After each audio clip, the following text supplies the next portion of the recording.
Bonjour à vous toutes.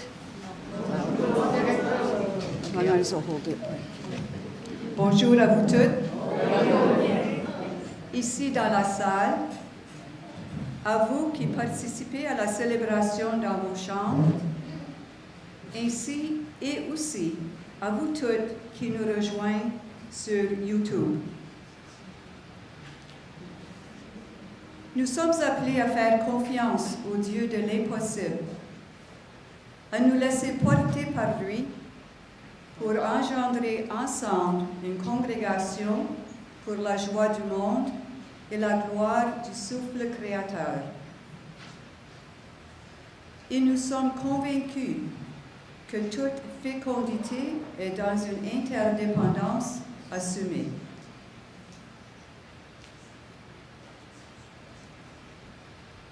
Nous continuons de revisiter notre être ensemble au monde en vue de redonner au charisme Sainte-Croix toute sa pertinence de fondation dans le contexte de notre temps. Vous avez sans doute reconnu dans ces paroles la vision et l'inspiration que Sœur Kesta a eu tout au long de son mandat.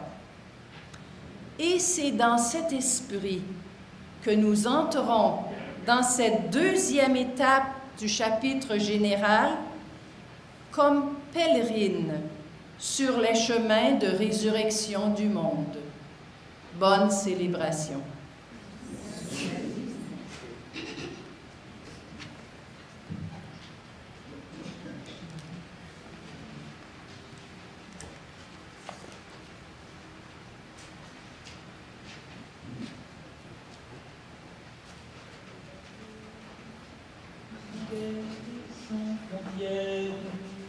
Mais que pourrais-je faire, trop jeune et désarmé, et sans autre bagage que mon cœur aux aguets?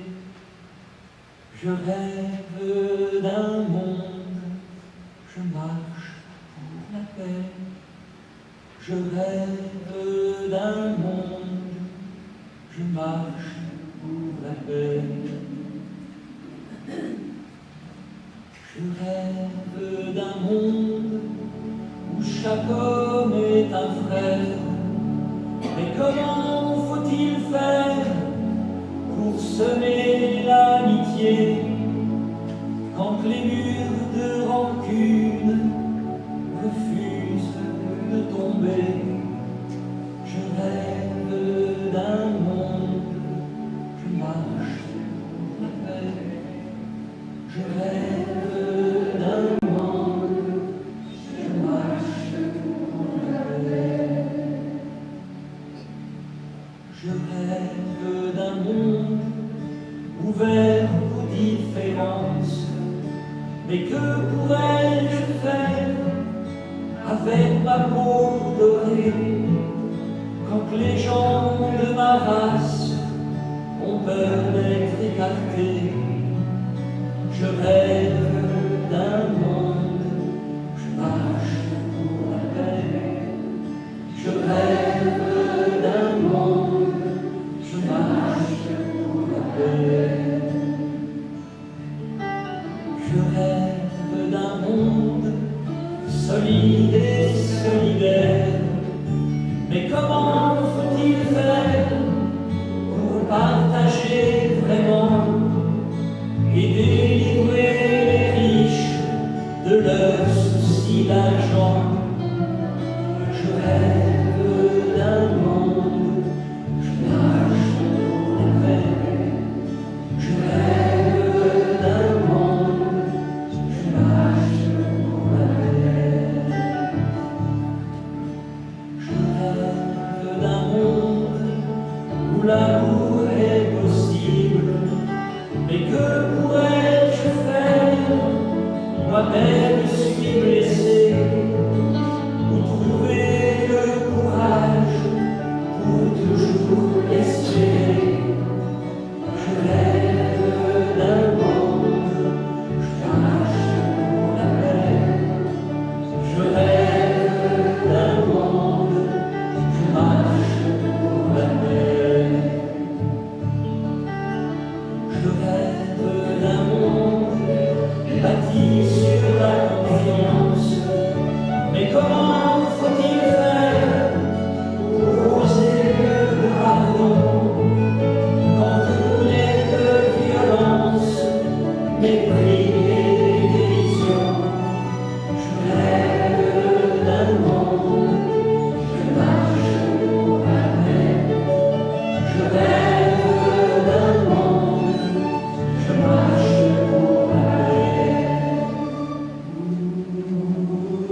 Bonjour et bienvenue à chacune. Non? Ok, je vais prendre. Okay. Est-ce que ça va maintenant? Oui.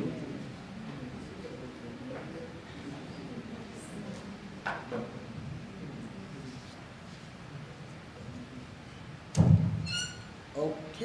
Est-ce que ça va? Oui. Oui? Bon, ok. Alors, je reprends. Bonjour tout le monde et bienvenue. Nous sommes vraiment heureux ce matin d'être avec vous ici. L'année dernière, nous avons inauguré ici même notre 25e chapitre général de congrégation. Alors, au début de cette deuxième session, nous avons choisi d'être encore avec vous ce matin, ici au pavillon Saint-Joseph. Nous sommes ici, les capitulantes, les comités d'appui, la modératrice de notre rencontre, sœur Jacqueline Boudreau. Ah oui, elle est ici. Une sœur des Saints-Noms de Jésus et de Marie, ainsi que le père Simon Pedro Arnold, un bénédictin. C'est le théologien qui accompagnera notre temps de retraite. Alors nous sommes ici pour vivre ce temps de partage avec vous et de façon virtuelle avec toute la congrégation. Parce que Technoscribe est là, oui, pour que ça soit en YouTube et je pense que les sœurs peuvent y accéder directement ce matin. Les informations ont été envoyées à ce sujet. Nous sommes très heureuses d'être avec vous ici pour le début de cette deuxième session, car ce chapitre, comme tous les chapitres d'ailleurs, est un temps spécial de congrégation. Et encore plus, cette fois-ci, à cause des grandes mutations que nous connaissons. Nos propres mutations, les mutations de notre monde. Parce que je pense que nous avons un monde qui est en train de se faire refaçonner complètement. Ce monde qui est le nôtre ne sera plus jamais le même. Ce n'est pas la fin du monde, mais c'est la fin d'un monde. Et le surgissement d'un nouveau monde. Ça, il faut se le dire aussi. C'est ça la beauté. Il y a quelque chose qui est en train de surgir. Avec les deuils, les risques, les défis, mais aussi un monde avec ses opportunités, ses promesses et ses bénédictions. Voici que je fais un monde nouveau. Il germe déjà. Est-ce que vous le voyez? Ce chapitre devrait nous aider ensemble comme congrégation, avec les associés, les membres des nouvelles formes de consécration et toutes les personnes qui collaborent avec nous. Ce chapitre, oui, devrait nous aider à porter un long regard d'amour sur notre réalité et sur la réalité du monde d'aujourd'hui, et aussi pour laisser émerger cette créativité de transformation qui nous vient de Dieu. Il devrait nous aider à nous situer au cœur des changements de notre temps avec espérance, pour nous aider à laisser entrer la lumière dans tous les tombeaux de notre monde. C'est ça, faire œuvre de résurrection. Et c'est l'un des objectifs de ce chapitre qui se cristallisera dans l'orientation que nous aurons votée. Cette orientation que nous voterons au chapitre et que vous aurez par la suite devrait dire cette espérance que nous portons tout en reconnaissant les changements profonds que nous vivons et les passages avec. Ce chapitre aura aussi à élire la nouvelle équipe de l'administration générale qui aura à guider notre marche vers notre devenir pour les 6 prochaines années. Cette équipe aura pour mission de nous garder fidèles à notre option radicale pour la vie, en digne héritière de Basile Moreau, disciple de Jésus, le crucifié vivant à jamais pour la joie de l'univers. Nous vivrons ce temps de rassemblement à Pierrefonds pour les 8 jours devant nous jusqu'au 14 juillet. On a des chapitres beaucoup plus courts, mais n'oubliez pas que nous avons eu 2 sessions. Notre bulletin électronique, E-Courant, vous gardera informé tout au long pour que vous soyez bien unis à nous de cœur et de prière. Vous avez déjà reçu le plan de ces journées dans le calendrier de solidarité. À la fin, vous avez tout le programme, alors vous allez pouvoir nous suivre jour après jour. Comme je le disais tout à l'heure, nous avons invité le Père Simon Pedro Arnold à nous donner sa première conférence ici ce matin pour vous mettre dans le ton des réflexions de ces prochains jours. Le Père Simon Pedro est un ami de nos sœurs du Pérou, plus particulièrement un voisin de nos sœurs de Puno, parce qu'il vit à Chucuito, qui est vraiment tout près de Puno, de Mocachi, là où se trouvent nos sœurs. Il est devenu un ami et surtout une voix prophétique pour notre congrégation. Il nous a accompagnés et dérangés au chapitre de 2011. Il était encore avec nous l'année dernière pour aider Jésus au cœur même de nos deuils, de nos démissions, de nos découragements parfois, à nous brûler le cœur et à nous redire notre mission, comme Jésus l'a si bien fait pour les disciples d'Emmaüs, pour Marie-Madeleine et les femmes au tombeau vide. Et le Père Simon Pedro est encore avec nous pour cette session capitulaire. Et nous espérons que par sa voix, pour cette 3e fois, Jésus réussira à nous convaincre de l'importance de notre place de femme, de religieuse, en ces temps incertains, au cœur même de notre grande pauvreté, mais aussi de la belle richesse de notre être ensemble, dans notre diversité de langues, de peuples, de cultures.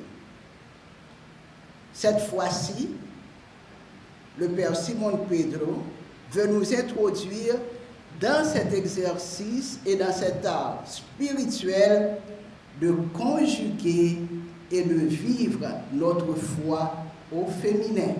Quel beau défi! Alors, puissions-nous vivre la rencontre de ce matin comme une rencontre avec le vivant lui-même, celui qui nous redonne notre élan mystique, prophétique, pour ce chapitre, mais pas seulement pour ce chapitre, pour notre avancée sur les chemins du monde. Alors, j'invite le Père Simon Pedro à nous partager ses réflexions. Merci beaucoup, cher Père.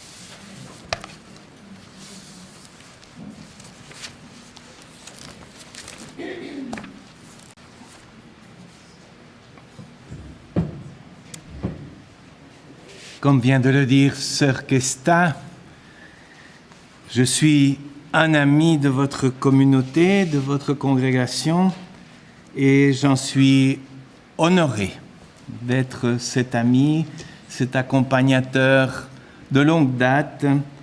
Et surtout, je suis aussi heureux de partager avec une congrégation qui a l'audace de réfléchir au-delà de ces problèmes immédiats, de ces questions internes qui se pensent elles-mêmes en fonction des défis du monde, comme vous venez de le dire, Sœur Kesta. Donc, c'est une joie de pouvoir travailler avec vous depuis tant d'années et de continuer cette année, comme nous l'avons fait l'année dernière, à regarder les saintes femmes, mais peut-être sous un angle un peu différent. L'année dernière, nous avons travaillé le cheminement des femmes vers le tombeau, vers la résurrection. J'aimerais aujourd'hui et ces jours-ci aller au-delà et aller jusqu'au Cénacle durant les 40 jours qui précèdent la Pentecôte. Car je pense que la Pentecôte est une affaire de femmes. Mais voilà, il faudra que je vous en convainque. Je suis heureux aussi de pouvoir partager avec une assemblée plus grande que le chapitre. C'est une forme qui me plaît de démocratiser les cheminements et je trouve que c'est très bon. Et donc ce matin, ce que je voudrais partager avec vous, c'est un peu la toile générale, si vous voulez, la perspective générale des 3 jours que je vais partager avec vous pour que les sœurs qui ne participent pas au chapitre puissent nous suivre à partir de cette première réflexion qui a comme titre « La foi conjuguée au féminin ». J'ai beaucoup aimé le slogan de cette année, je ne le vois pas réapparaître dans les documents, j'espère que je ne me suis pas trompé. Parce que c'est un slogan tout à fait dynamique. Il s'agit de verbes. Je vous recite les verbes du mouvement de la foi qui apparaissent là. Accompagner jusqu'au bout, pour émerger des peurs et incrédulités, continuer à être témoin tout en étant inséré au cœur du monde. Chacun de ces verbes qui est dynamique, qui marque un mouvement de la foi comme création, la foi comme pèlerinage. Chacun de ces verbes, je vais les travailler de manière spécifique les prochains jours, cet après-midi, demain et après-demain. Mais avant d'entrer dans un regard plus particulier sur chacun des verbes, j'ai désiré partager avec vous l'intuition générale, si vous voulez, une conviction générale qui m'habite de plus en plus, c'est que dans ce monde confus, dans cette Église balbutiante qui est la nôtre, l'urgence est au féminin. Je crois que si nous ne féminisons pas le monde et l'Église en particulier, nous allons vers une catastrophe. Et que donc cette urgence du féminin est pour moi de plus en plus une inquiétude, dans le sens espagnol du mot, une réflexion permanente, comment laisser ouvrir l'espace à une parole nouvelle qui viendrait des femmes. Je vous donne rapidement mon petit GPS, un petit plan pour que vous ne vous perdiez pas trop, il faut quand même un peu se perdre, c'est important de se perdre, mais pas trop. Il faut se perdre sur des choses importantes et pas sur des détails. Donc, mon premier point va travailler la foi au féminin comme action. La foi comme action, comme une action, comme un acte. Mon deuxième point abordera la foi comme enfantement, comme accouchement. C'est encore plus qu'enfantement, c'est accouchement. La troisième partie...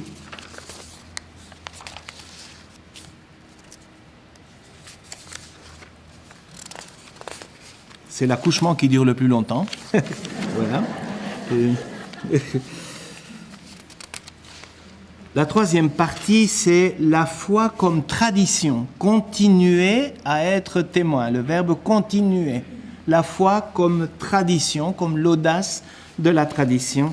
Et finalement, la foi comme engagement pour l'avenir. Je crois que c'est le titre, oui, c'est ça. Engagement quotidien dans l'aujourd'hui pour l'avenir. Voilà l'itinéraire que je vous propose.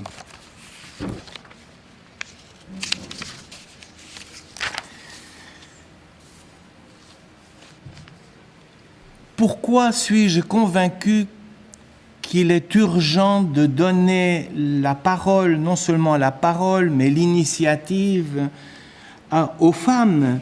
C'est parce que je crois que le monde des hommes est en train d'échouer, que le monde patriarcal est en train d'échouer gravement.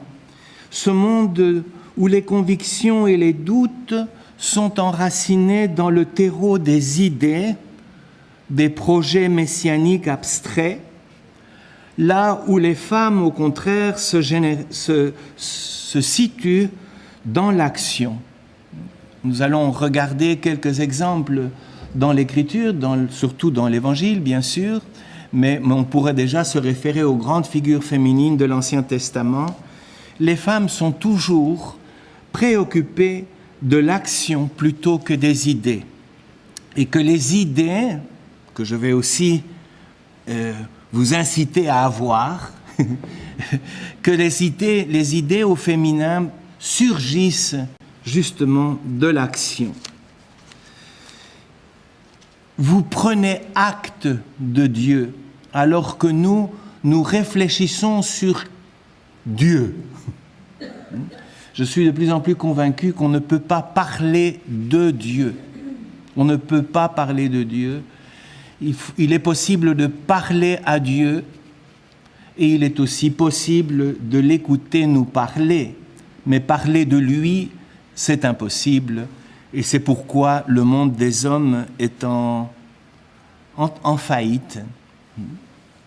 Je voudrais regarder donc quelques personnages qui me paraissent être des témoins, des icônes de cette foi en acte, de cette foi qui se conjugue par l'action. Je prends d'abord Marthe, et je parlerai de Marie aussi, les deux sœurs. Marthe est, je crois, le symbole de cet a priori pour la foi comme acte, comme action. Elle exige toujours l'action. Elle va d'abord exiger cela de Marie, dans une perspective que je mettrai en question tout à l'heure, quand elle dit qu'elle devrait s'occuper d'elle, enfin qu'elle devrait collaborer avec elle pour les menus services du ménage, alors que Marie a eu l'audace de prendre la place du disciple aux pieds de Jésus. Mais c'est encore Marthe qui, dans une évolution de sa foi active, va exiger de Jésus qu'il agisse. Vous vous souvenez quand Jésus arrive dans Saint Jean après la mort de Lazare, Marthe va lui reprocher de ne pas avoir été là pour agir. si tu avais été là, mon frère ne serait pas mort. Mais en même temps, elle va dire une chose très importante, que nous allons retravailler plus tard. Elle va dire, mais tu peux encore faire quelque chose. Voilà pour Marthe, l'icône de la croyante pragmatique. Mais sa sœur Marie, en fait, n'est pas moins pragmatique ni moins active que Marthe. Elle l'est de manière différente. D'abord, elle va avoir l'audace d'un acte de transgression, puisque être au pied du Maître est un endroit réservé aux hommes dans la Bible. Ce lieu du disciple assis au pied du Maître est absolument exclu pour les femmes. Elle prend donc une initiative, elle prend acte, et elle se met là où il ne lui est pas permis d'être, c'est-à-dire au pied du Maître. C'est un acte, c'est une foi qui prend l'initiative d'être mise en acte. Mais c'est encore elle aussi qui va faire ce geste somptueux de dépenser une fortune sur le corps de Jésus. Un acte qui va être vu par Judas et les disciples comme absurde à partir de leur vision messianique, idéologique, abstraite d'homme. Marie, la mère de Jésus, encore une croyante active. Au départ, elle ne comprend que partiellement ce que veut lui dire l'ange. Je crois que l'ange, c'est elle-même. L'ange, c'est elle-même dans son audace, dans sa mise en question, dans le désir que les choses changent. C'est ça l'ange. N'as-tu pas toi aussi l'Esprit Saint? C'est elle qui se dit cela. Mais immédiatement, elle a une objection. Comment vais-je faire? Comment vais-je faire? Je ne connais pas d'homme. Parce que normalement, pour faire un enfant, il faut être deux. Mais le problème n'est pas tellement biologique. Je crois que Marie est déjà dans un terrain différent. Ce que Marie pose comme question concrète à son ange, à ses méditations intérieures, c'est comment vais-je pouvoir prendre une décision dans une société régie exclusivement par les hommes? Je ne connais point d'homme qui puisse avaler, qui puisse confirmer ma décision. Donc je ne peux pas prendre cette décision, mais j'en meurs d'envie. Elle va garder tout cela dans son cœur et elle va transformer sa question en acte, la visitation. Je reviendrai aussi sur l'actualité de la visitation dans notre Église d'aujourd'hui. Et elle ne va consentir à la transgression de l'ange. L'ange l'oblige d'une certaine manière de l'intérieur à rompre les interdits de la société des hommes, de la religion des hommes. Elle va accepter de prendre ce risque de dire oui. Vous savez, je crois que j'ai déjà dit l'année dernière, le oui de Marie est l'acte le plus révolutionnaire de l'histoire. Malheureusement, il n'a été prononcé qu'une seule fois. Il faudrait encore que vous osiez le prononcer aujourd'hui avec elle. Mais quand va-t-elle donc oser poser l'acte de sa foi, de son oui, quand l'ange va lui révéler quelque chose d'extrêmement concret, la grossesse de sa cousine? Elle ne va pas partir sur des définitions philosophiques ou théologiques, elle va s'appuyer sur un signe concret, et c'est ce signe concret qui débouche lui aussi sur l'action. Elle va aller à la maison d'Élisabeth et elle va l'accompagner jusqu'au bout, dans son acte. Regardons les femmes disciples au pied de la croix, ou en tout cas à une bonne distance de la croix, parce qu'on sait aujourd'hui que les femmes n'étaient pas admises non plus dans ce monde d'hommes, n'étaient pas admises dans les lieux de supplice, comme était le lieu de crucifixion, mais à la bonne distance, de nouveau avec une bonne dose de transgression discrète, elles vont mesurer où elles peuvent se situer par rapport au scandale de la croix et du tombeau. Il y en a une qui va sécher le visage ensanglanté. Une autre qui va regarder, d'autres qui vont regarder où on a déposé non pas le message, mais le corps de Jésus. D'autres encore vont décider de préparer les aromates et d'aller embaumer le cadavre. La foi pascale des femmes, et je souhaiterais de plus en plus une Église qui soit enracinée dans cette foi pascale, c'est une foi dynamique, active, qui est tout le temps en train de prendre des initiatives risquées, alors que tous les hommes ont disparu de l'écran. Ils ne sont plus là, ils ont peur, ils se sont cachés.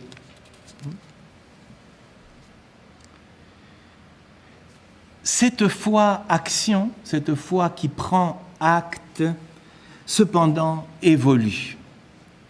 Elle va évoluer justement dans le pari. C'est curieux, par exemple, que les femmes aillent au tombeau après avoir préparé les aromates, tout en se disant « mais qui va nous rouler la pierre ?» Elles auraient beaucoup mieux fait de rester chez elles, comme les hommes. Personne ne pouvait rouler la pierre. Il y a là un acte de confiance absurde qui est le propre de la foi en acte, de la foi active qui se transforme en pari. Et dans les propos de Sœur Kestat, il y a quelques moments, j'ai un peu lu cela. Qui nous enlèvera la pierre? Il ne pose pas la question, est-ce qu'il est possible d'enlever la pierre? Il ne pose pas cette question-là du tout. Il demande, qui le fera? Qui le fera? Leur fidélité pieuse, rendre les honneurs au cadavre, mais en même temps profondément engagée, va se convertir en espérance eschatologique. Qui nous enlèvera la pierre? On est déjà sur un autre plan. On n'est plus seulement au niveau de « on va embaumer le corps ». Il y a quelque chose d'autre qui permet la résurrection. Je vais dire des choses qui sont bien hérétiques, mais comme je suis le seul homme ici, entouré de la sécurité de femmes, je vais oser le dire. Je crois que ce sont les femmes qui ont ressuscité Jésus, qui ont permis que Jésus ressuscite en croyant qu'on pouvait enlever la pierre. Et je crois aussi, ça va être une seconde hérésie tout à l'heure, je crois que ce sont elles aussi qui ont engendré l'Esprit Saint au Cénacle. Mais je vous laisse avaler la couleuvre d'abord. Donc, elles vont convertir leur action, leur souci de rendre hommage au corps, d'être mères jusqu'au bout. Elles vont le transformer en attente priante. C'est ce que va dire Saint Luc. Elles ne sont pas seulement actives, elles sont aussi priantes. Et c'est cette combinaison mystérieuse et typiquement féminine entre l'action et la mystique qui vont engendrer le ressuscité et l'esprit du ressuscité au milieu de la communauté. Cette foi-action commence en Galilée, c'est ce que nous dit Saint Luc. Elles accompagnent Jésus jusqu'au bout, ce que n'ont pas fait les hommes, entre parenthèses. Vous vous souvenez que quand on a choisi Matthias, le critère c'était qu'il avait accompagné Jésus depuis le baptême jusqu'à la résurrection. En fait, à la résurrection, il n'y avait personne, sauf les femmes. Il n'y a que les femmes qui ont été jusqu'au bout. Et il n'y a que les femmes qui l'ont accompagné depuis la Galilée. Et c'est le critère pour être considérés comme apôtres, pour faire partie du collège des apôtres. Et non seulement elles l'ont suivi depuis le début jusqu'à la fin, jusqu'au bout, mais elles ont soutenu la communauté en partageant leurs biens, nous dit saint Luc, ce qui est un autre critère d'appartenance à la communauté rapprochée de Jésus dans l'Évangile. L'argument qu'elles vont utiliser pour nous convaincre de la résurrection de Jésus, ce ne sont pas des arguments abstraits, c'est « nous l'avons vu, nous l'avons touché, nous avons parlé avec lui, nous avons entendu les anges ». Le témoignage des femmes qui va être ridiculisé par les disciples d'Emmaüs, vous vous en souvenez, c'est des femmes qui ont dit ça. Elles ont parlé de choses que seules des femmes peuvent imaginer. Heureusement. Heureusement. Ces choses que seules des femmes peuvent imaginer, elles sont déjà présentes dans le Magnificat, qui est le chant le plus concret, le plus militant et le plus eschatologique qu'il soit. Ce qu'elles ont osé imaginer, c'est ce qui est aujourd'hui fait le fondement de notre foi et de notre espérance.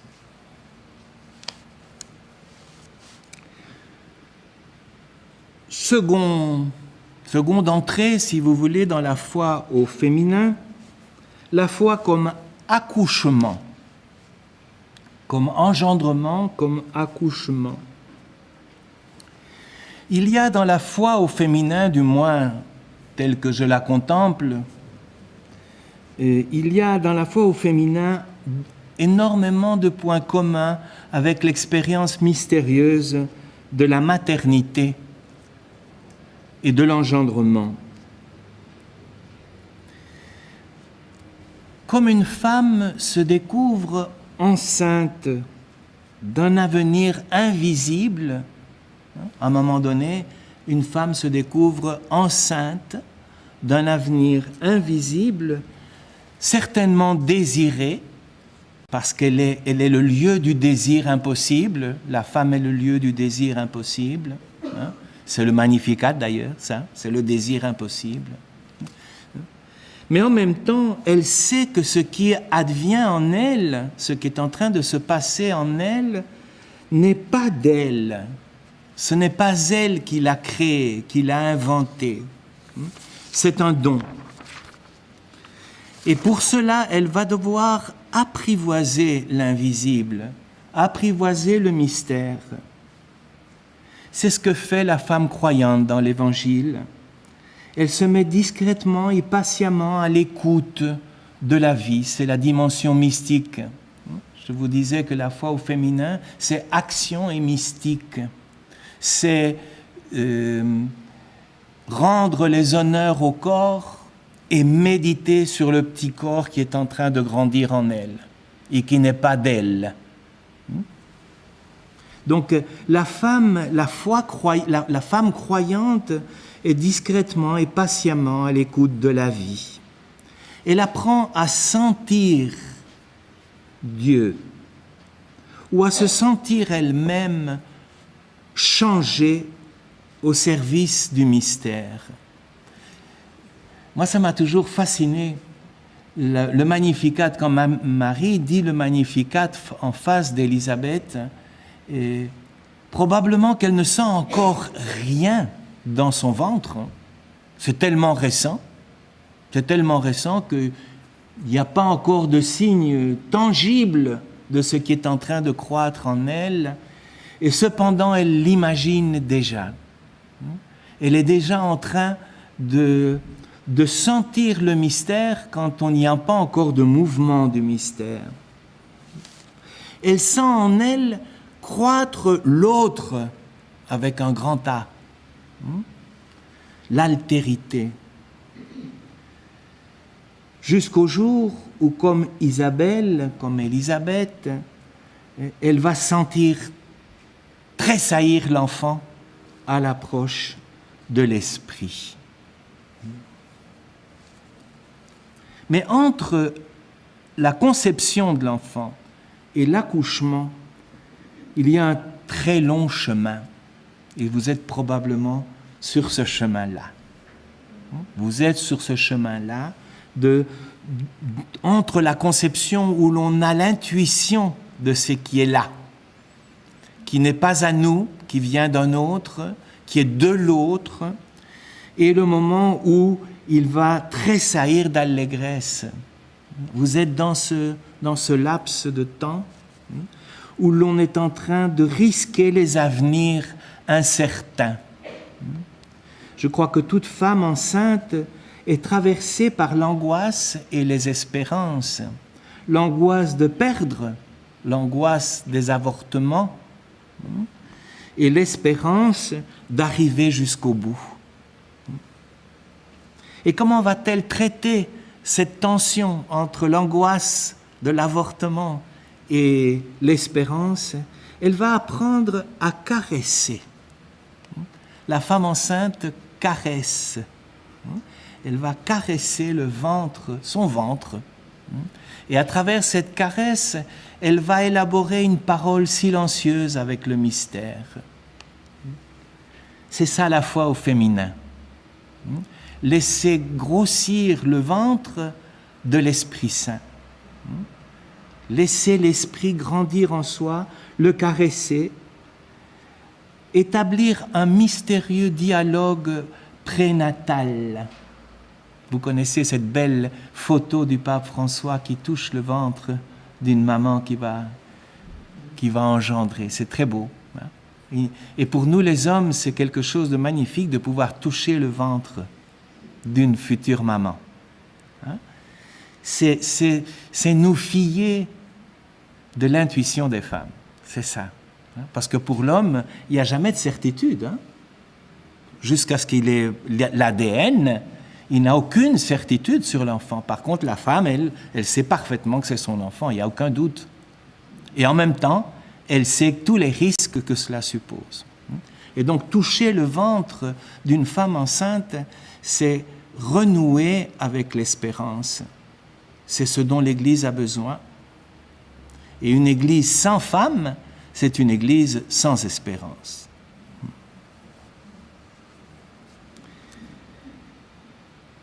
Elle va donc conduire son corps petit à petit jusqu'à la livraison. Elle va devoir livrer, elle va devoir abandonner ce qu'elle a caressé, ce avec quoi elle a parlé dans ce dialogue prénatal. Et cela va être dur de couper le cordon ombilical. Certains psychologues parlent de la dépression postnatale.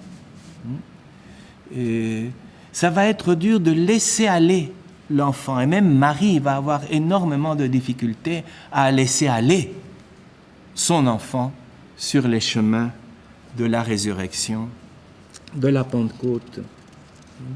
Elle devra, après tout ce temps d'intimité, faire un pari sur la confiance. Un pari sur la confiance que cette chair de sa chair, elle va l'accompagner toute sa vie, mais en même temps, il faudra lui laisser les coups des franches. C'est ce que j'appellerais le savoir féminin de la foi. Une expérience incarnée. Mais il y a aussi des risques dans tout cela. Le risque d'en rester simplement à l'anecdote. Et là aussi, pour moi, c'est un appel. Là, je me permets d'être un peu plus masculin.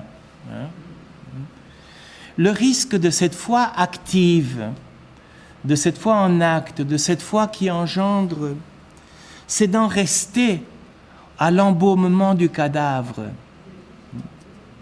D'en rester simplement à ce qu'en espagnol on appelle le cuidado. Comment est-ce qu'on dirait ça en français? Le soin, les soins de l'enfant. Et d'oublier de regarder l'avenir. Et d'oublier de guider, d'accompagner jusqu'au bout.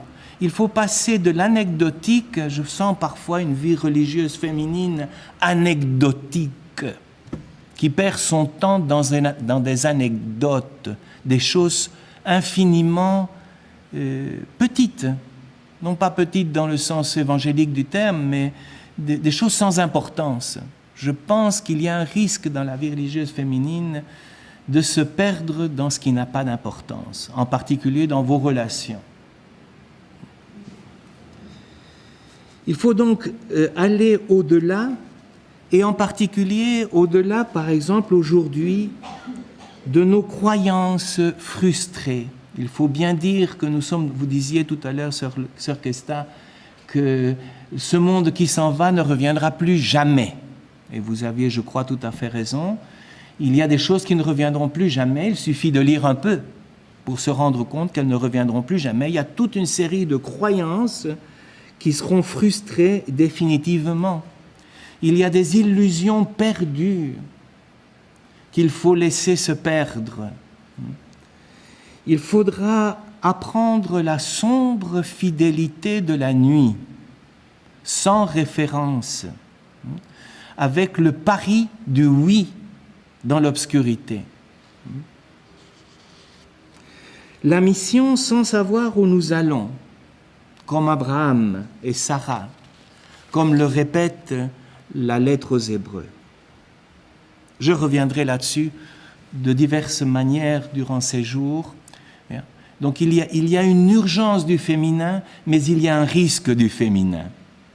Je ne sais pas si je me fais comprendre. Le risque de s'empêtrer dans ce qui n'est pas horizon, qui n'est pas dans l'horizon, à l'horizon. Et c'est pourquoi je vais beaucoup insister pour que, au-delà de l'action et de l'accouchement, vous soyez vraiment des théologiennes, c'est-à-dire des femmes qui, à partir de l'action et de la fécondité, pensent le monde, pensent l'humanité, pensent l'Église. Je vous le répète, le monde des hommes, la pensée des hommes est morte, elle a échoué. Et si vous ne prenez pas la relève, ce sera un échec définitif. Il faut que vous repreniez la relève avec le courage de penser convenablement. Marie était une extraordinaire théologienne. Marthe a été une extraordinaire théologienne. La Samaritaine a été une merveilleuse théologienne. La première christologue, c'est la Samaritaine. La première à élaborer une théologie de la rédemption, c'est Marthe, à la mort de son frère. Donc, mais il faut avoir ce courage-là aussi. Il faut aller au-delà de l'action et au-delà de l'expérience mystique, mais il faut partir de là. Point 3. Continuer à être témoin. Pour moi, ça, c'est quelque chose de très important et je suis très heureux que vous ayez mis ce verbe « continuer à ». La foi féminine, la foi au féminin comme tradition.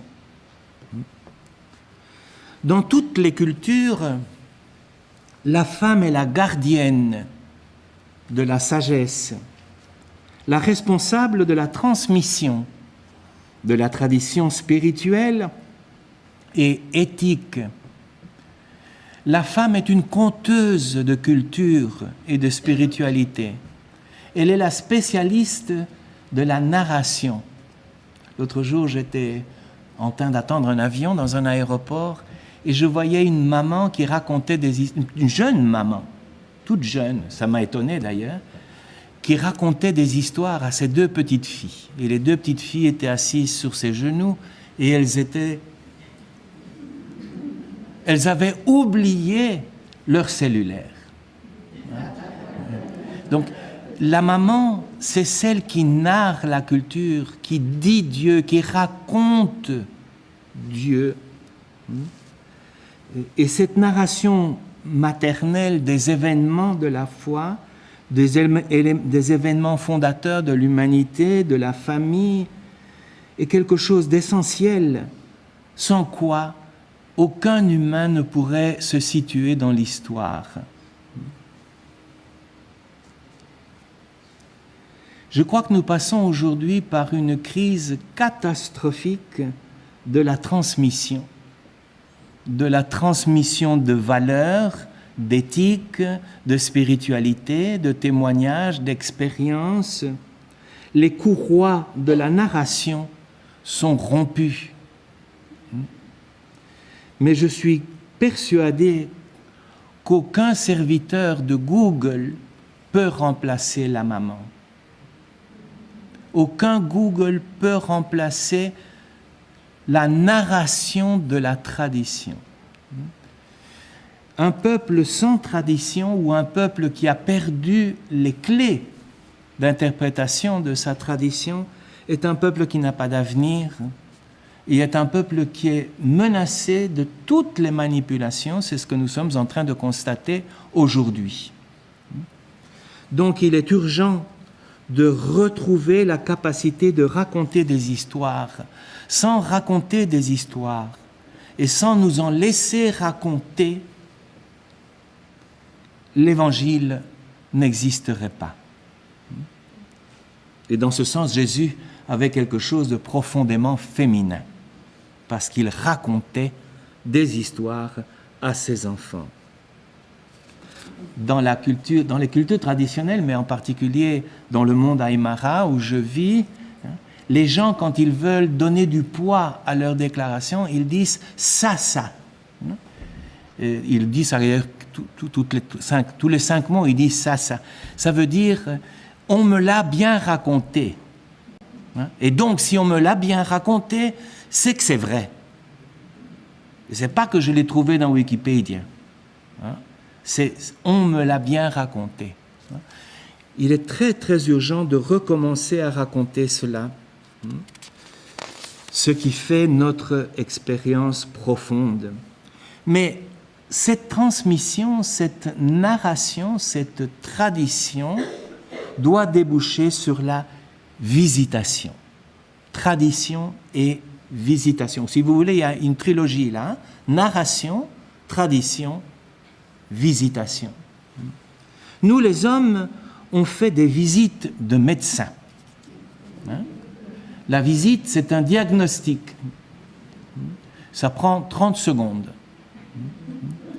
La visitation, au contraire, ce n'est pas une rencontre furtive, mais bien un partage de bonnes nouvelles et une mise en pratique de la bonne nouvelle. Je vous invite aussi à réactiver entre vous, je crois que vous le faites déjà, simplement à vous regarder, à vous observer, vous contempler ces jours-ci, je le perçois, vous incitez à retrouver la densité de la visitation. Ici, votre chapitre n'est pas en visite, il est en visitation. C'est-à-dire qu'il est en train de transmettre, d'échanger une bonne nouvelle et de la mettre en pratique. Grâce à YouTube.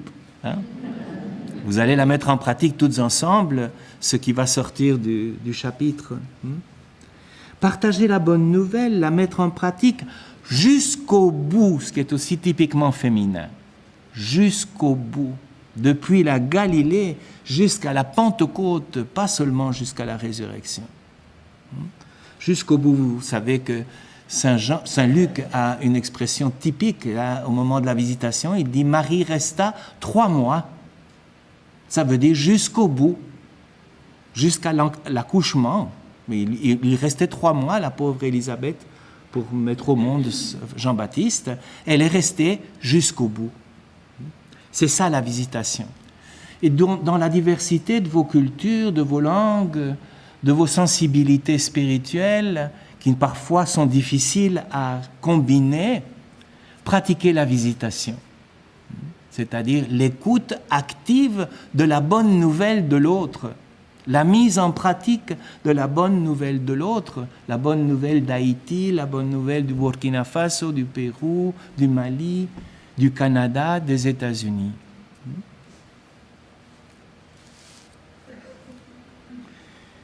C'est la foi comme savoir-faire, ce que nous avons appris. Les femmes apprennent de leur mère. Elles apprennent de leur mère et elles transmettent à leurs enfants. C'est le savoir-faire de la femme. Mais tout cela, il faut le garder et le méditer pour acquérir l'intelligence du mystère. Faire tradition, c'est en même temps recréer la tradition. Je vous l'ai dit déjà une première fois, je vous le répète parce que c'est certainement une de mes préoccupations. Attention d'en rester aux petites traditions plurielles. La petite tradition du Père Moreau, oui, c'est une belle tradition, mais ce n'est quand même qu'une tradition. Il s'agit à partir de là de faire tradition, c'est-à-dire de créer une intelligence. Qu'est-ce que c'est la tradition? C'est l'intelligence de la foi, à partir de l'expérience et du témoignage. Parfois, j'ai l'impression que la vie religieuse féminine, je le répète, oublie la parousie, oublie la perspective, oublie vers où nous allons, et en reste à la cuisine ou à la sacristie. C'est très bien, c'est à partir de la cuisine et à partir de la sacristie qu'il faut croire, mais en même temps, il faut avoir les yeux fixés sur la parousie. Il ne suffit pas de juxtaposer nos traditions, il ne s'agit pas d'une simple somme de petites choses que nous faisons au jour le jour. Je pense en particulier à tout ce qui est catéchèse. Je pense que la catéchèse doit être repensée de fond en comble. Et que s'il est vrai qu'il faut faire de la narration, qu'il faut raconter des histoires, il faut les raconter de manière tout à fait nouvelle. Sinon, nous allons passer notre temps à répondre à des questions que personne ne se pose, avec des réponses que personne ne comprend. Je ne sais pas comment on a fabriqué les catéchismes, mais je suis sûr qu'on est parti des réponses et qu'on a fait les questions après avoir les réponses. Mais je pense qu'il y a une manière de faire la catéchèse, de faire l'évangélisation qui ne mène actuellement nulle part. Le point de départ de l'évangélisation, c'est le monde. C'est le monde, c'est ce qui se passe aujourd'hui. C'est ça, le point de départ. Et c'est là que se trouvent les femmes, justement, parce que les femmes sont dans ce monde. Je crois que je vous ai déjà partagé ma petite déontologie de théologien, ne plus jamais dire ce que je ne crois pas. Ça fait au moins 50% de ce que je disais. Et ne plus jamais dire ce que je n'essaie pas de vivre. Ça, c'est pour les autres 50%. Je crois que c'est à partir de là qu'il faut se resituer dans la fournaise du monde et non pas dans nos petits projets catéchétiques sans avenir, qui n'ont plus de charnière sur le monde.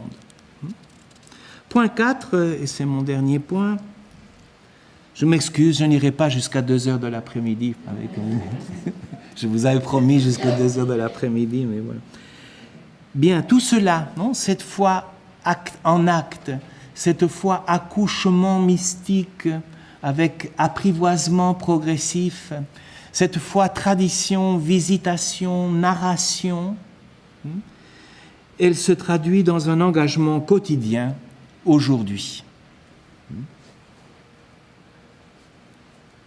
Toutes ces dimensions que je viens de signaler, cette nouvelle intelligence féminine du mystère de la foi, il faut le revivre dans l'aujourd'hui et dans l'insertion. Et de nouveau, vous êtes là où les hommes ne sont pas. Partout dans le monde.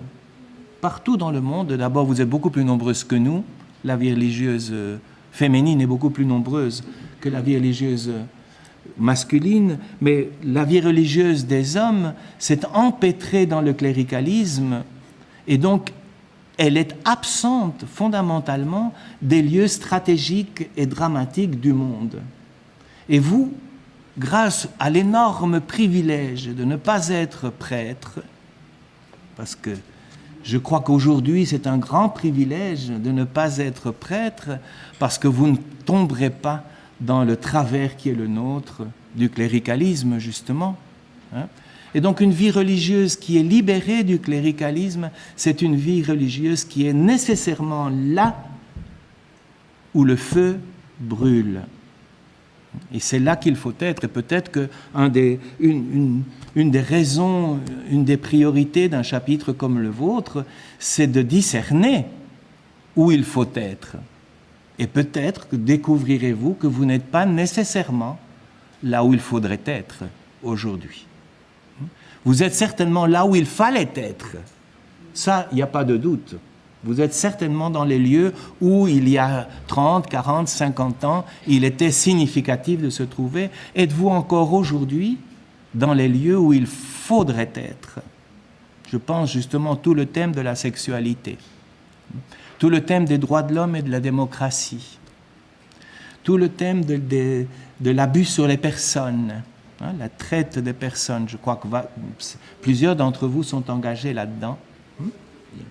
Donc, chacune des femmes de l'Évangile que nous regardions tout à l'heure était ancrée dans sa réalité. Elle connaissait parfaitement sa réalité. Elle connaît ce qu'il y a dans le cœur de l'homme, de l'être humain. Inséré dans la réalité, il faut être capable d'utopie. Et pour être capable d'utopie en étant inséré dans la réalité, il faut avoir le courage de transgresser. Et je crois, voilà, l'autre hérésie, l'autre hérésie, la femme dans la Bible ne peut faire entendre sa voix que quand elle transgresse. Souvenez-vous de Déborah, souvenez-vous de Judith, souvenez-vous d'Esther, souvenez-vous de Ruth. Toutes ont dû transgresser les normes pour pouvoir faire entendre une parole nouvelle. Je crois que l'art de la transgression, qui est le vôtre, pour sauver l'enfant, pour attendre le mari alcoolique qui reviendra, pour appeler le médecin, pour rêver. Tout cela pour vous demande la capacité de transgresser les règles et de faire transgresser les règles. C'est ce que fait Marthe au moment où elle critique Jésus, quand elle dit à Jésus « Tu aurais dû être là, mais tu peux encore faire quelque chose. » Ça, c'est déjà transgresser les règles, et même les règles de la mort. Alors quand Jésus lui dit « Ouvre le tombeau », elle dit « Oui, mais il sent déjà. » Ça, c'est le réalisme féminin qui transgresse les règles. Réalisme et transgression. La Samaritaine transgresse. La femme au flux de sang transgresse. Nous sommes dans un temps où si vous n'osez pas transgresser, nous allons tous ensemble nous enfoncer dans la boue de ce monde. Il est temps de rompre les règles qui nous empêchent de respirer et de parler ensemble.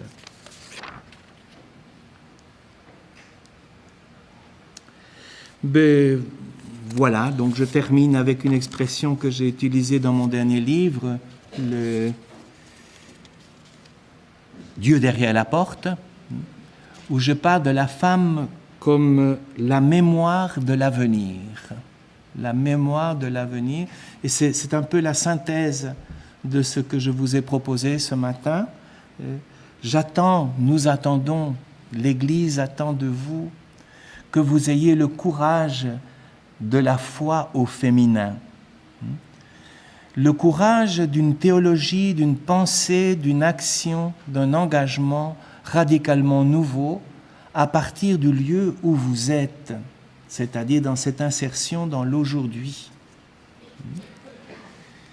Je l'attends et je suis sûr, en vous connaissant, que vous allez prendre le risque, comme Marie, comme Marthe, comme la mère de Jésus, comme la Samaritaine.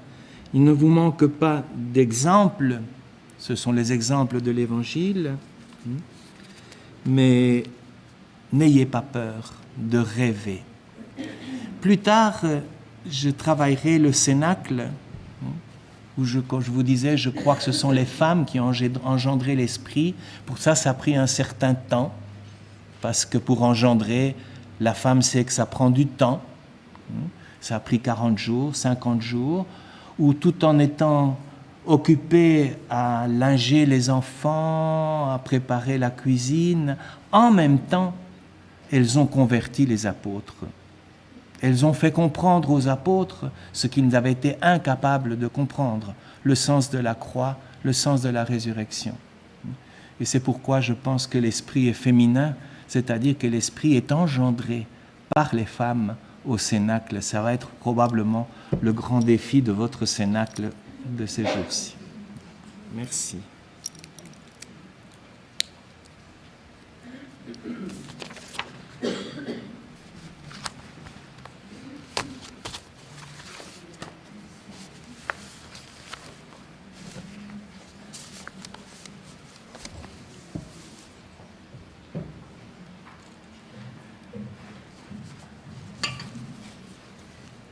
Nous allons prendre maintenant quelques instants pour accueillir 2 ou 3 commentaires à la suite de cette conférence. Des commentaires courts.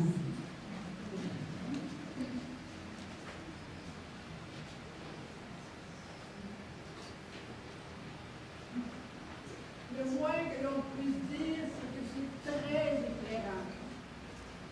C'est très éclairant et nourrissant.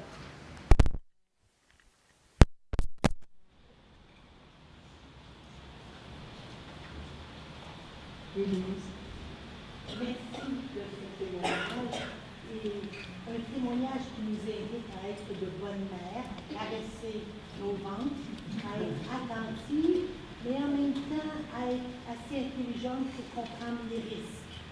Okay? Mais en même temps, je trouve que vous nous invitez à être des grands-mères. Comme le pape François l'a dit il n'y a pas si longtemps, les grands-mères, ça a le tour de raconter des histoires. Et à cause de nos âges, peut-être qu'on est, oui, on a déjà enfanté, oui, on continue d'enfanter, mais peut-être que par la parole, et une parole courageuse, et une parole qui peut déranger et qui va transgresser, peut-être qu'on est appelé à le faire devant et avec nos frères et nos sœurs d'aujourd'hui. Merci. Merci, Denise.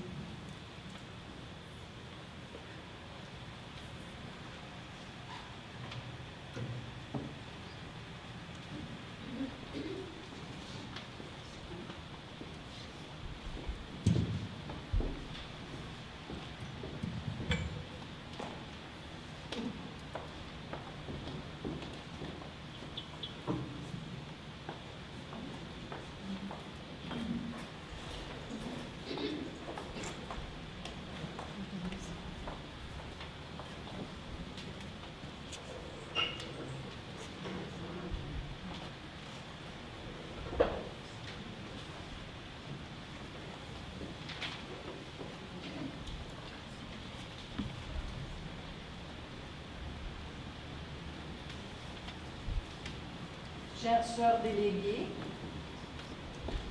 vous savez que de tous les lieux où Sainte-Croix vit, vos sœurs ont voulu vous dire qu'elles portent avec vous le devenir de la congrégation. Accueillez maintenant la vision de chacune des régions ou secteurs où nos sœurs vivent.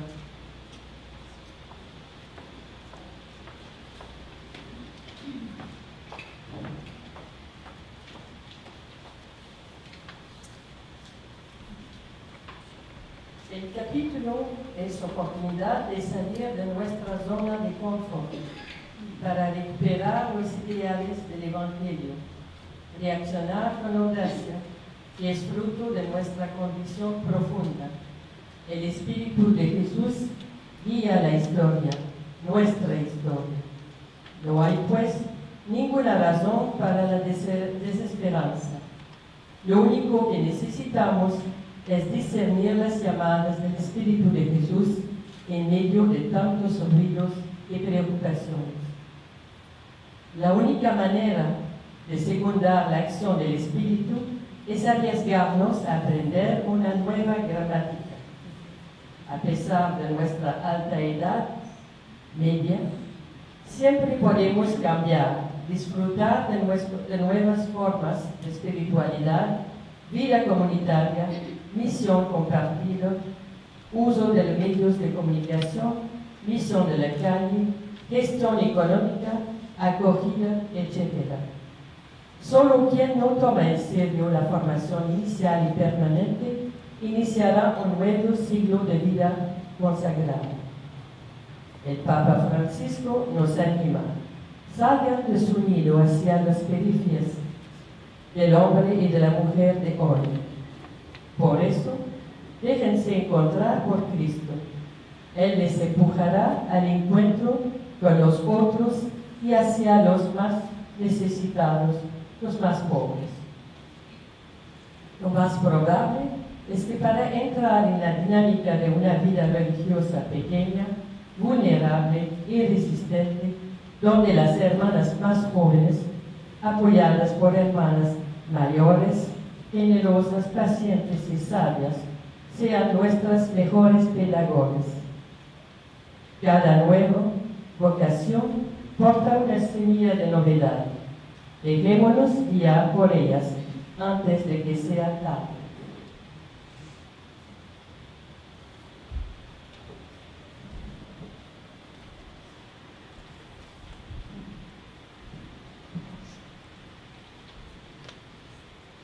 Pour une vie consacrée en Sainte-Croix, significative au milieu de notre monde, nous voulons être, à l'exemple de Jésus, des femmes d'intériorité, libres et transparentes. Les causes qui font bouger nos sociétés actuelles seront les nôtres. Bien que situés dans la périphérie, nous ne vivrons pas en marge du monde numérique et resterons attentifs au progrès scientifique.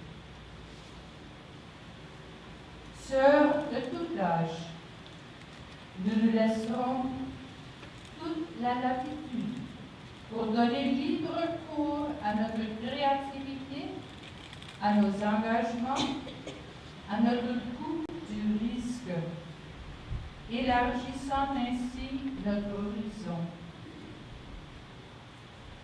Nous ouvrirons nos portes aux besoins de nos peuples, aux grandes questions de nos sociétés. Nos rencontres, tant à l'interne qu'à l'externe, se transformeront en ateliers de réflexion, de recherche, de partage de connaissances.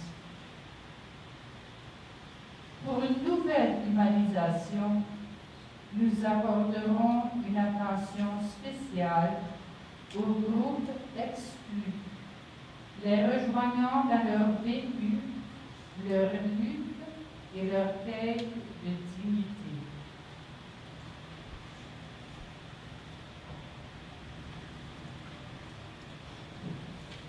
Le charisme de Sainte-Croix est encore vivant et il apporte de l'espoir dans le monde aujourd'hui. Notre vision d'espérance pour l'avenir Sainte-Croix, qui est intersectionnalité et interculturelle, à partir d'une perspective des jeunes membres. Nous souhaitons de donner aux plus jeunes membres l'espace pour se rassembler et d'approfondir le dialogue entre elles, de créer du neuf et leur offrir une formation intégrale ajustée, en lien avec la réalité et les besoins identifiés de mission. Nous apprécions la vision de ce gestion qui a envoyé des sœurs dans différents pays pour vivre une expérience de mission. Nous souhaitons de garder cette vision car c'est une belle expérience où chacune pourra apprendre la nouvelle culture, la langue et d'autres façons de travail. Enfin, ensemble, nous témoignons la résurrection au monde.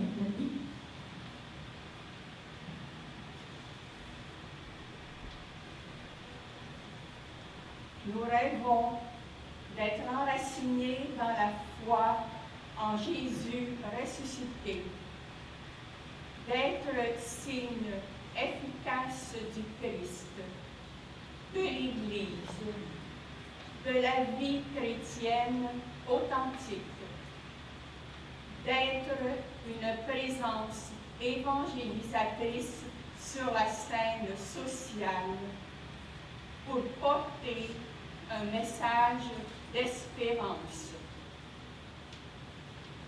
Nous rêvons de vivre le charisme Sainte-Croix d'éducation libératrice sous toutes ses formes, dans toute sa profondeur. Nous rêvons penser congrégation et opter pour l'interrégion, l'intergénération, l'interculture, dans la solidarité pour une œuvre commune au milieu d'un monde en quête de justice, de droits humains et de dignité en tout et partout. Nous rêvons Sainte-Croix, marquée par l'ouverture, toujours en mouvement, féconde, capable de risquer du neuf,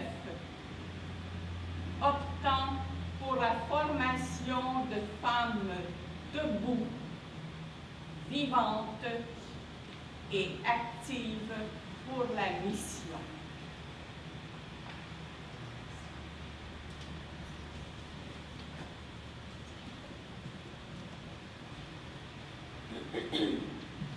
Dans la continuité du 25e chapitre général, nous nous retrouvons attablés avec le ressuscité dans nos auberges d'Emmaüs respectives. Émus par sa présence, touchés par sa parole, nos cœurs brûlent d'un feu ardent envers notre monde en quête de sens.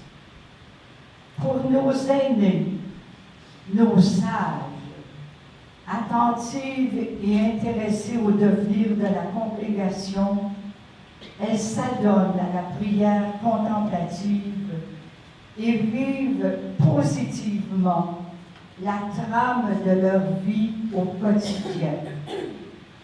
Quant à nos membres actifs, elles s'engagent avec zèle sur les chemins de résurrection tracés par l'aujourd'hui de Dieu. En ce qui concerne les responsables, elles supplient l'Esprit de les guider dans leur discernement afin de bien cibler nos lieux d'insertion et de prioriser nos choix de mission à la mesure de nos effectifs. Ainsi, ensemble, avec un cœur contemplatif, une âme compatissante, des mains et des pieds en état de mission, nous assurerons l'avenir. Toujours, nous raviverons les braises d'espérance de notre univers et demeurerons des femmes témoins, annonciatrices de la bonne nouvelle. Le Christ est vivant, nous l'avons rencontré, il marche avec nous.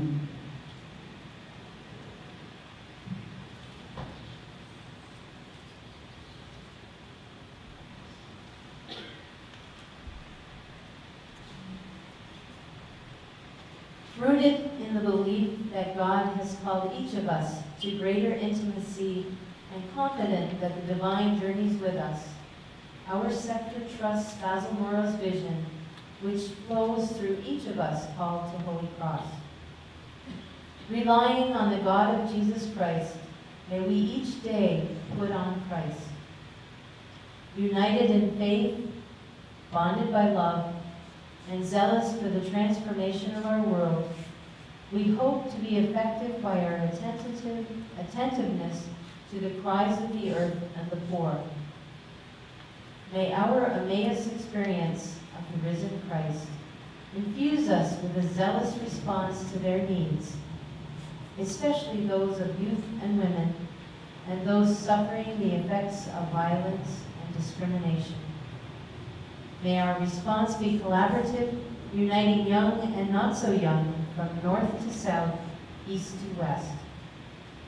We pray that the mighty tree of Holy Cross, so vibrant and alive, continue to nourish by its life-giving sap those sheltering under its branches.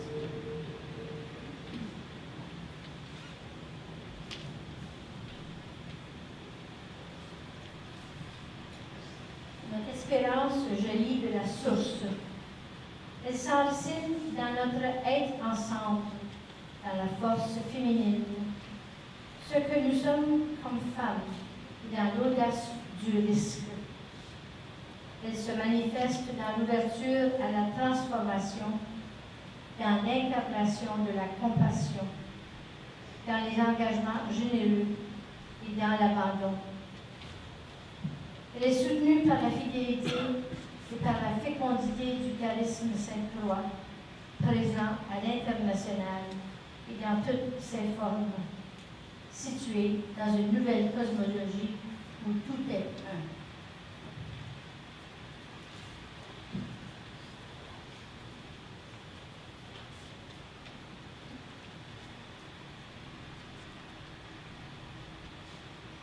Confident in the Spirit's guidance and committed to the mystic and prophetic dimensions of our religious lives, we, the sisters of the U.S. sector, will faithfully respond to the mandates of our mission.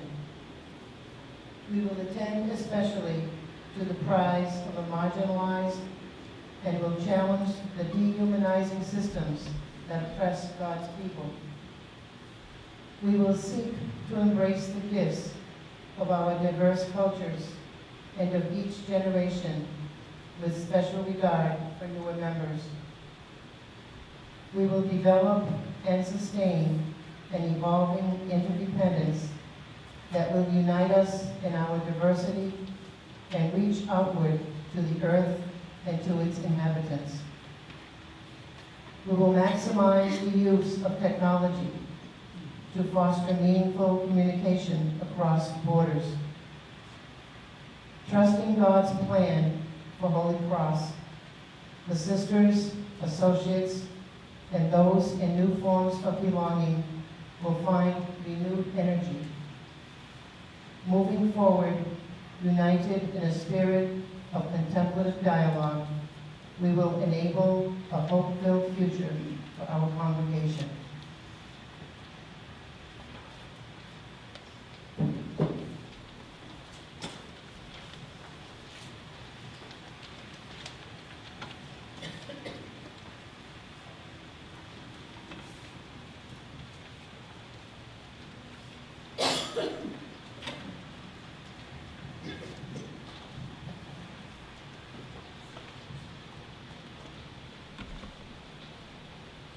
Ensemble maintenant, implorons l'Esprit Saint. Ô Seigneur, qui ne manque jamais d'éclairer notre cœur quand nous avons recours à toi dans la foi. Donne-nous la sagesse de chercher ensemble ce qui est vraiment le meilleur à ce moment et le désir ardent de travailler ensemble pour atteindre le but recherché. Nous t'en prions. Donne-nous la grâce de toujours vivre en union avec toi. Amen.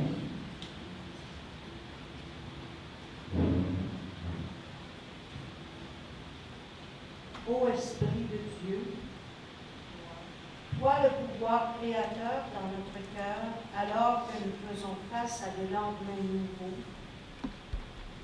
inspire-nous un courage et une vision nouvelle et unifie notre lien communautaire en toi.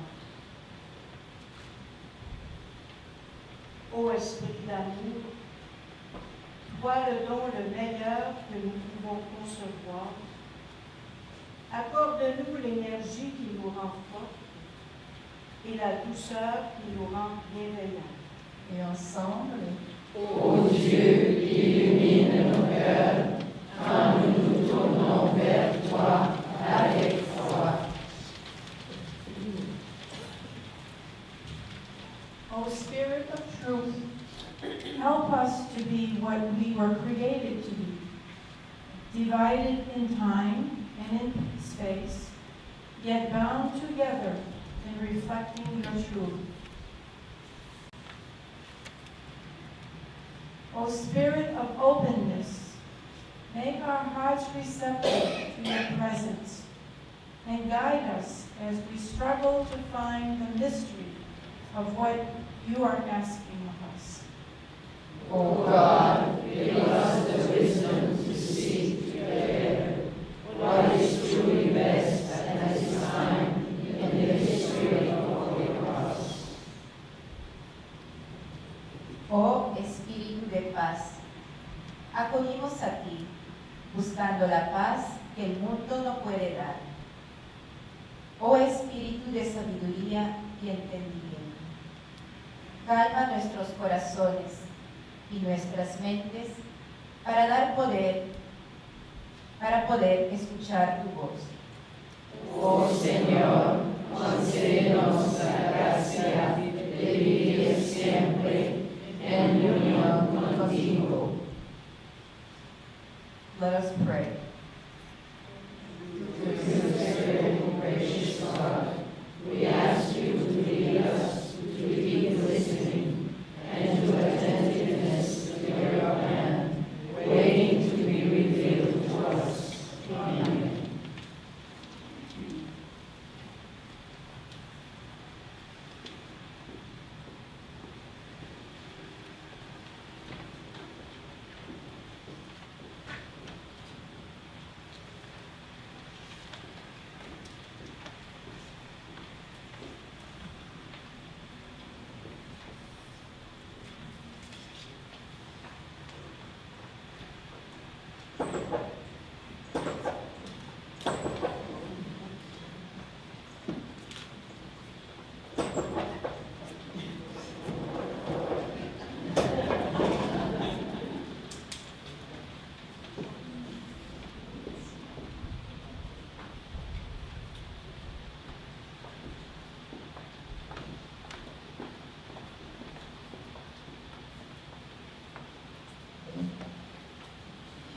Nous invitons maintenant les membres de l'administration générale, de même que Sœur Jacqueline Boudreau, modératrice de notre chapitre, à venir prendre place en avant en faisant face à l'Assemblée.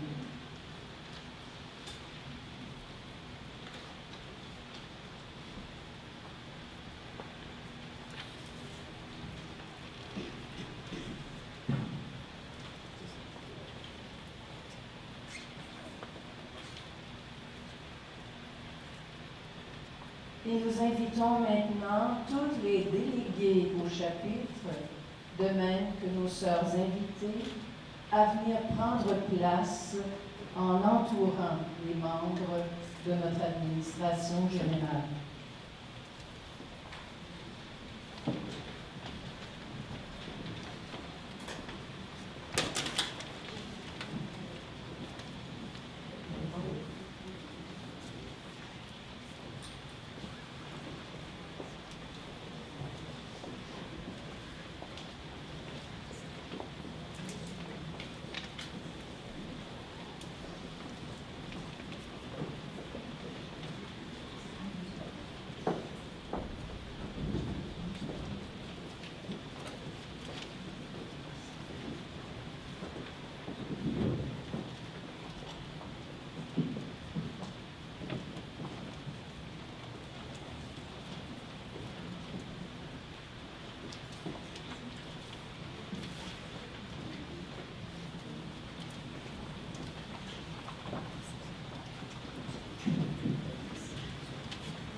Et maintenant, nous, les sœurs de l'Assemblée, nous allons leur signifier notre solidarité en imposant les mains sur elles durant la bénédiction qui se déroulera en 3 temps.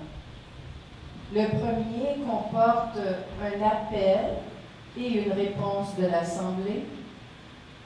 Le deuxième, un chant de Amen en guise d'adhésion. Et enfin, la réponse que nous réservent nos délégués au chapitre.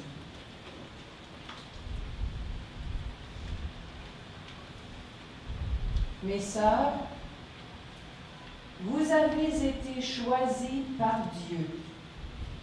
Vous avez été appelées à faire œuvre de résurrection dans le monde. Et ensemble, en imposant les mains, revêtez votre cœur de tendresse, d'humilité, de patience et de compassion en vue de la mission qui vous est confiée.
You have been called to form one body in Christ.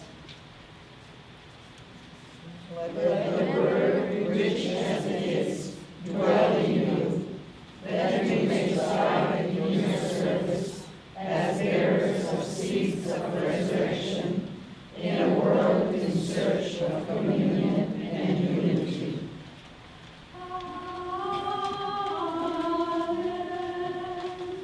Amen.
sido elegidas por Dios para ofrecer esperanza a todas sus hijas e hijos.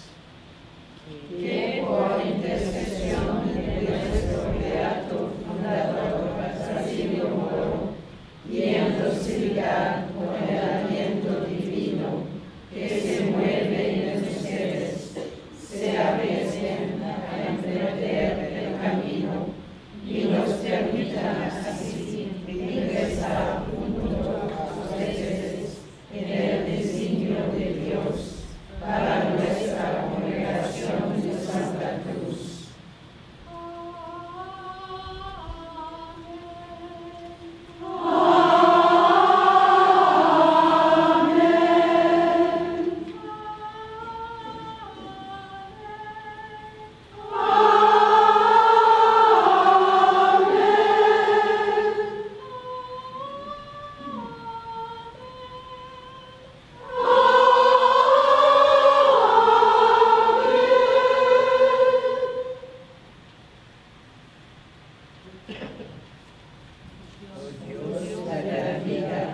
Dios del amor, partimos con el poder de tu presencia en lo profundo de nuestros corazones, empoderadas en tu presencia que impregnan nuestras comunidades, confirmadas y fortalecidas en nuestra llamada a la vida consagrada, llamadas en el amor y la esperanza, y sostenidas en estos tiempos de desafío, libres y capaces de asumir riesgos por la justicia y la paz. Amén.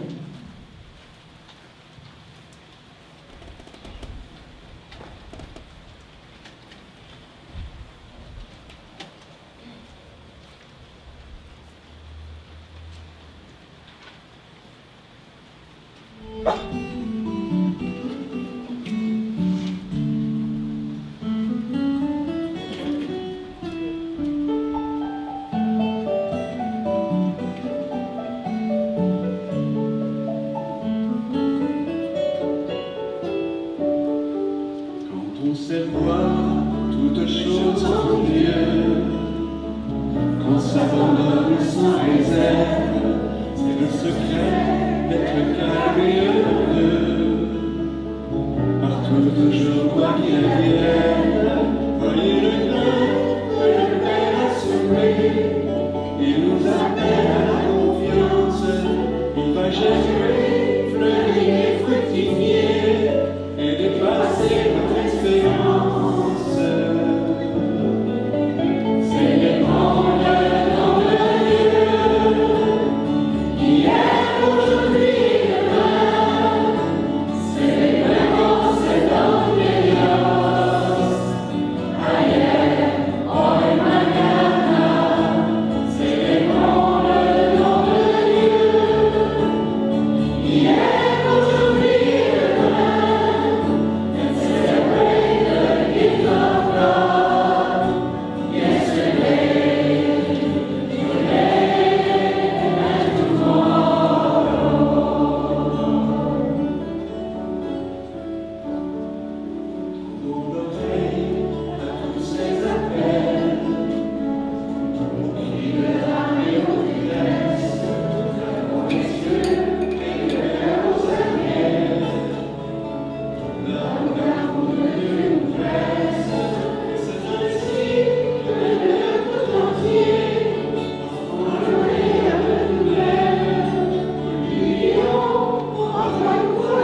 Merci beaucoup.